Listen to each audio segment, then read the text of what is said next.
In the modern world, there is a huge number of peoples, nations, and nationalities.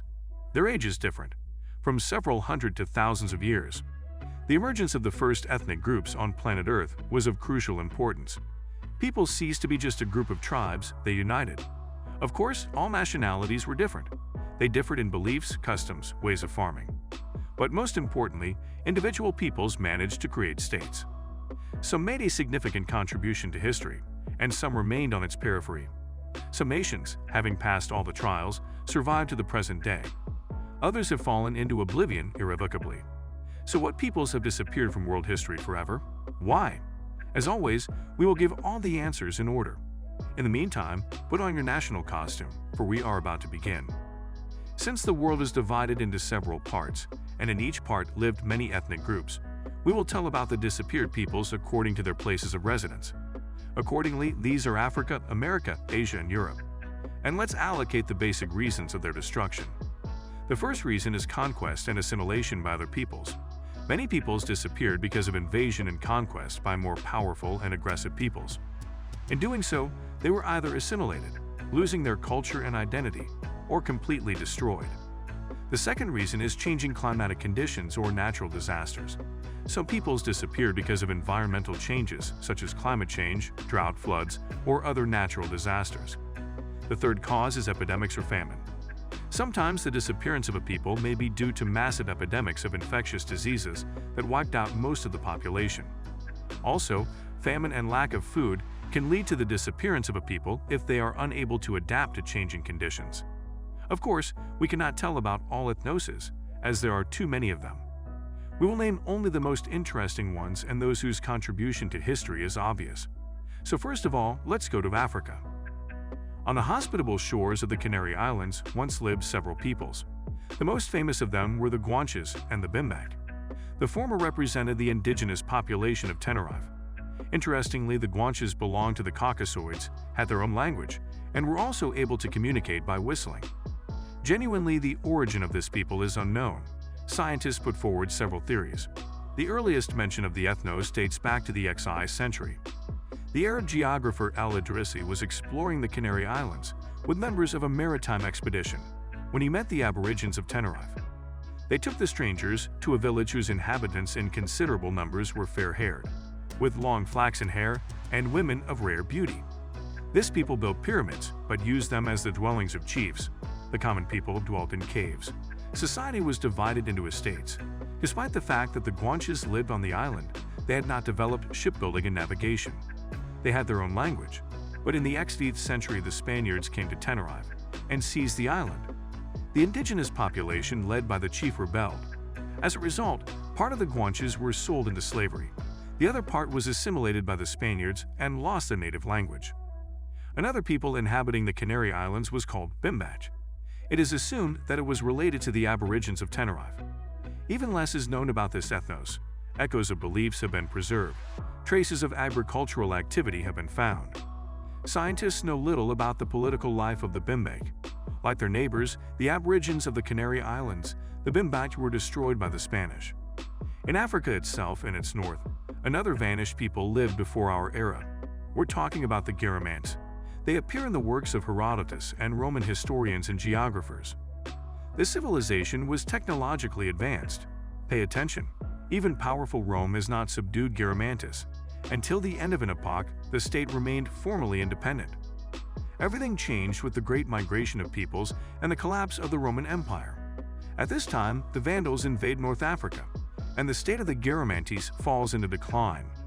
Later it falls into dependence on the Eastern Roman Empire. The Arabs finally finished the ethnos. The same North Africa, a few centuries earlier, inhabited another unique ethnos. Silos became famous throughout the ancient world as the most skillful snake charmers. Imagine they even knew how to suck out the poison without harming the body. Legend has it that the Scylla tested children by biting them. Roman historian Dion Cassius claimed Octavian called representatives of the people to save Cleopatra. The people were soon either displaced by another people or merged with them. We will cross the ocean and reach the shores of the Americas. In the very south of the continent, on the territory of modern Chile, lived a small Chano people. Their number did not exceed 2,000 people, and the ethnos developed. At the time of colonization, at the level of the Stone Age. Judge for yourself, men hunted seals and fished, women collected shellfish and seaweed. Houses, as such, were not found. Representatives of the people lived in caves or structures made of logs and skins, colonized by the Spaniards and merged with them and another, larger Indian nation.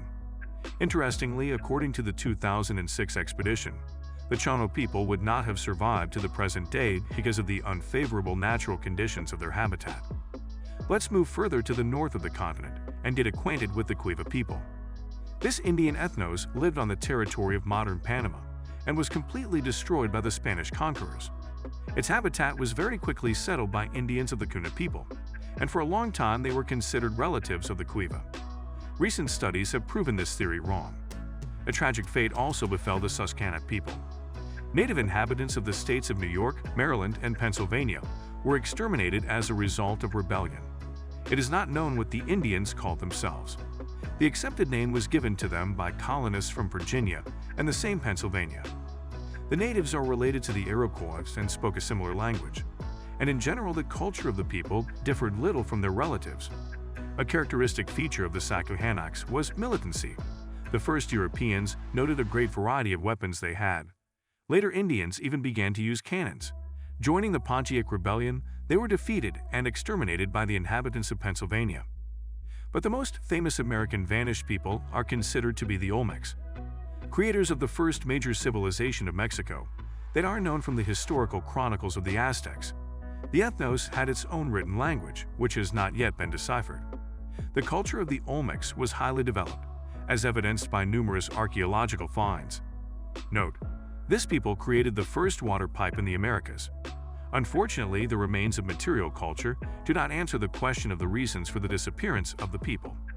It is believed it served as a foundation for the Mayan civilization, but it is not known whether the Olmecs were assimilated or destroyed by this ethnos. Well, and of course, a kind of leader in the number of living and disappeared peoples is Eurasia.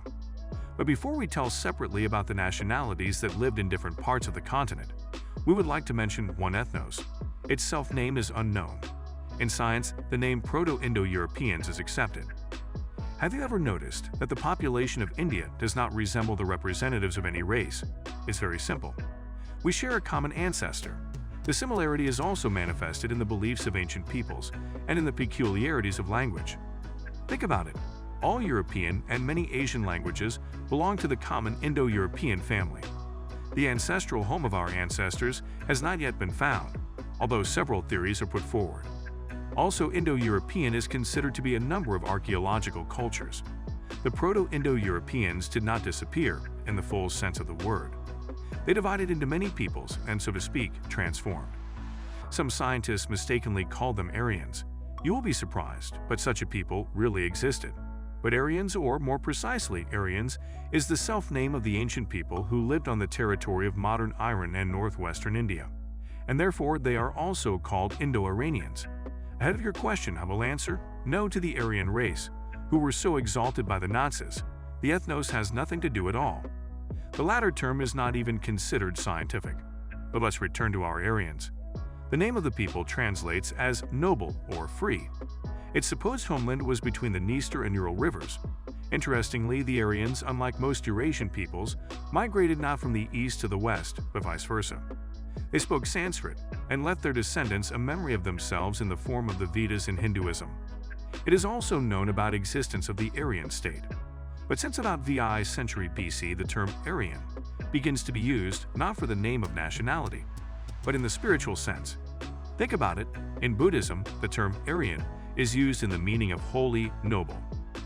Today, Indo-Iranians no longer call themselves Aryans, do not speak Sanskrit, and do not consider themselves descendants of this people. The Kipchaks have disappeared from the world history forever. Nomads lived on huge territories of the Great Steppe, created their own state, but were subdued by more powerful Mongols. In the very east of our continent lived the Tangids. In the 8th century, they invaded China and founded there their own state, Xixia. 3 centuries later, it was conquered by Genghis Khan, and soon the Tangids were assimilated by the Mongols, Tibetans, and Chinese. The next extinct Asian people mentioned repeatedly in the Bible are the Philistines. They occupied the area between the modern Israeli cities of Tel Aviv and Gaza. Representatives of this culture knew how to work iron and were practically the only ones in the Middle East who possessed such technology. They did not have a unified state, only a union of polis. Thanks to the most progressive methods of farming, the Philistines quickly advanced deep into the Jewish lands.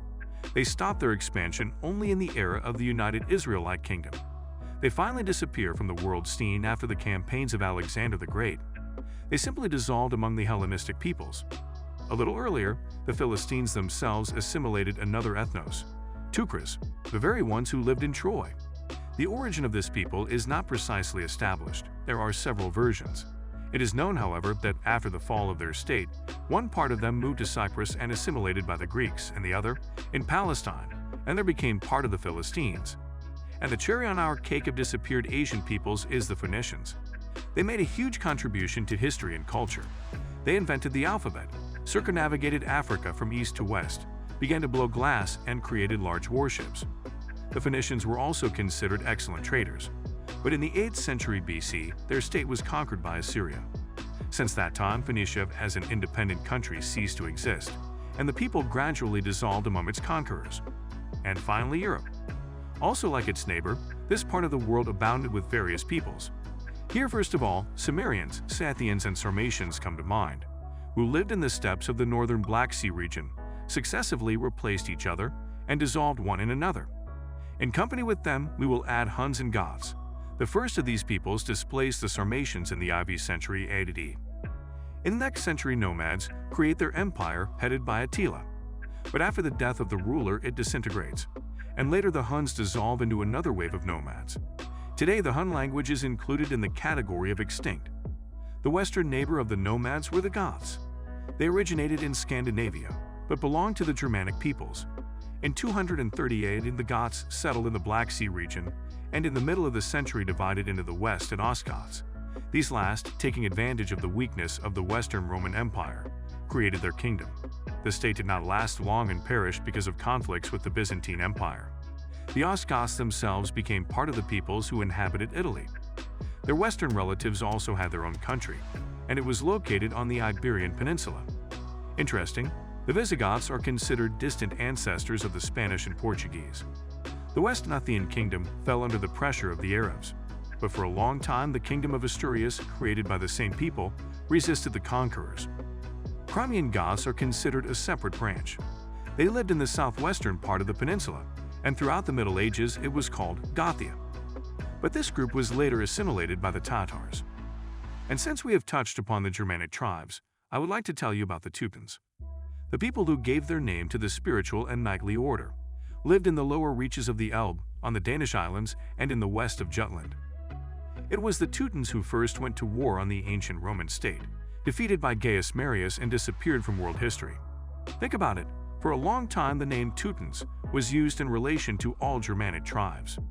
And by the way, the Teutonic Order in its time conquered the lands of Prussia, where lived the ethnos of the same name.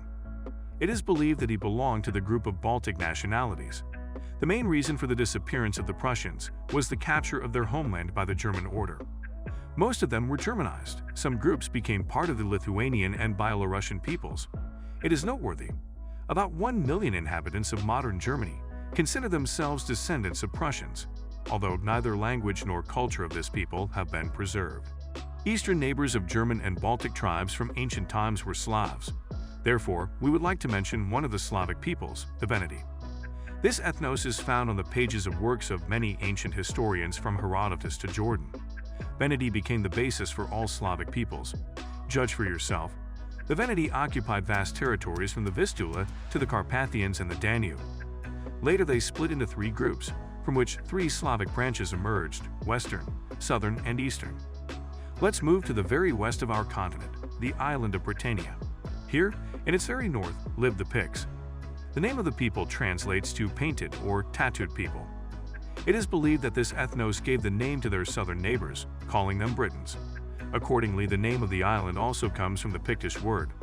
The tattooed people themselves were not reluctant to raid the south of Britain. In the 9th centuries there was their state, but later, with the emergence of the Kingdom of Scotland, the Picts were assimilated by the Scots. By the way, this people appears in the series of books about Conan the Barbarian and lives in the same place where it is real prototype. One of the oldest peoples on Earth, Thracians. They lived on the Balkan Peninsula and in Asia Minor. It was, according to Herodotus, the second largest ethnos in the world. It had the most powerful military potential. Thracians created two states, Odrysian Kingdom and Dacia. But in the end, they adopted Greek and Roman culture and were assimilated by these peoples. One can talk for hours about the ethnic groups that have forever disappeared from the pages of history. Each of them should be devoted not only to a video, a whole documentary movie. They disappeared. They dissolved in the Great Migration, became part of other nationalities, became extinct. But history is the science of the past to keep the memory of all events, peoples, and personalities. Therefore, as long as people remember about their ancestors, they are also alive. Tell us, which ethnic groups did we forget to mention? Is the disappearance of certain peoples from the stage natural? What other reasons for their disappearance would you name? We'd love to see your comments under the video.